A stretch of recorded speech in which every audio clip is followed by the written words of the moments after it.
और अभी आपको बताएं कि स्टेट बैंक ने मॉनेटरी पॉलिसी का ऐलान कर दिया है। शरह सूद में 2% कमी का ऐलान है। शरह सूद 15% से कम होकर 13% पर आ गई है।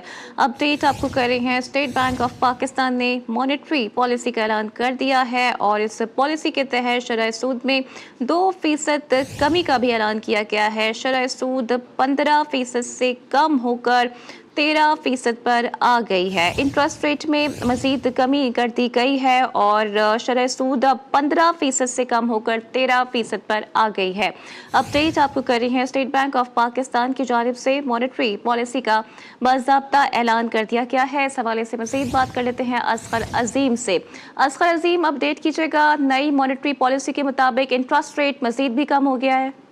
जी बिल्कुल। आज स्टेट बैंक के गवर्नर के जेर सदारत मॉनिटरिंग पॉलिसी कमेटी का इजलास सुबह शुरू हुआ था, जो कि अब से कुछ देर कबल खत्म हुआ और उसके बाद कमेटी ने फैसला किया कि शरह सूद में बतदरीज कमी की जाए और 2% कमी की गई है, यानी कि 200 बेस की कमी हुई है, जिसके बाद शरह सूद 13% पर आ गई है। गो के हमारे सरमायाकार ताजिर आदमियों को ये उम्मीद थी कि कम से कम 5 डिजिट जो है इसमें कमी होगी और शरह सूद जो है अंडर 10% पे आएगी, लेकिन ऐसा नहीं हुआ।